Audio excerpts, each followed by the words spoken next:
وَإِذْ أَخَذْنَا مِيثَاقَكُمْ، اور جب لیا ہم نے پکا وعدہ تم سے، لا نہیں تسفکون تم بہانا، دماءکم دم کی جمع خون، ولا تخرجون اور نہ تم نکالنا، روٹ کیا ہے خے رے جیم، انفسکم اپنے نفسوں کو اپنی جانوں کو، من دیارکم اپنے گھروں سے، دیار کا روٹ جو ہے دال واو رے ہے، دور، دیار جو ہے یہ دار کی جمع ہے اور دار دور سے نکلا ہے، اسی سے لفظ دائرہ ہے، دائرہ کا معنی کسی چیز کو گھیرے میں لینا، تو گھر کو دار کیوں کہتے ہیں؟ کیونکہ وہ بھی گھر والوں کو گھیرے میں لے کر دروازہ بند کر دیا جاتا ہے۔ ثم پھر اقررتم قاف رے رے، اقرار کیا تم نے۔ اچھا، اب قرار آنے اور اقرار دونوں میں روٹ ایک ہی ہے، تو دونوں میں ریزمبلنس کیا ہے؟ جب آپ کسی بات کا اقرار کرتے ہیں تو گویا کیا کرتے ہیں؟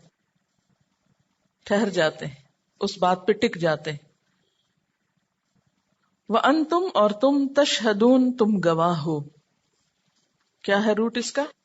شین ہے دال۔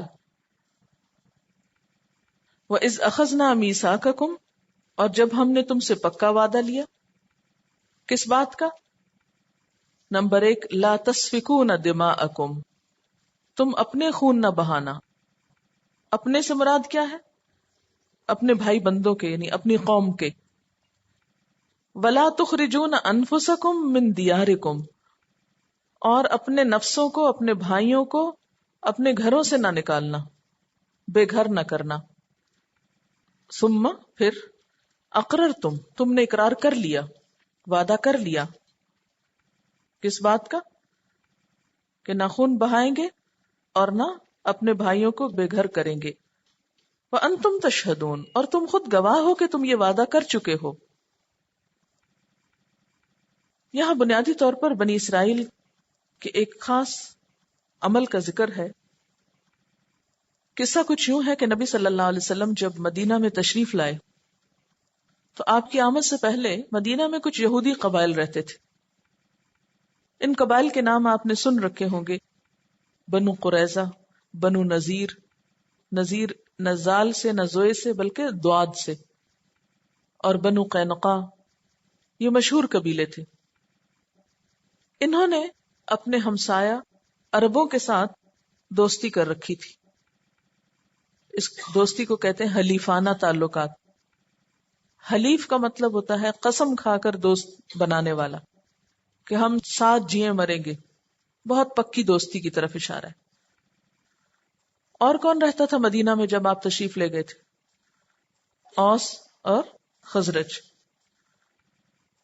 اب ہوا یہ کہ بنو قریظہ نے اوس کے ساتھ حلیفانہ تعلقات قائم کر رکھے تھے اور بنو نذیر اور قینقاع نے خزرج کے ساتھ۔ اور یہ سب کچھ کیوں تھا؟ دنیاوی سیاست اور دنیاوی مفادات کی خاطر، یعنی آپس میں گروہ بندی کر رکھی تھی اور دشمنوں کے ساتھ تعلقات قائم کر رکھے تھے، جن تعلقات کو بھی حلیفانہ تعلقات کہا گیا۔ اس میں کیا تھا کہ اگر تمہارے خلاف کوئی لڑنے کو آئے گا تو ہم تمہاری مدد کریں گے، ہم تمہارا ساتھ دیں گے۔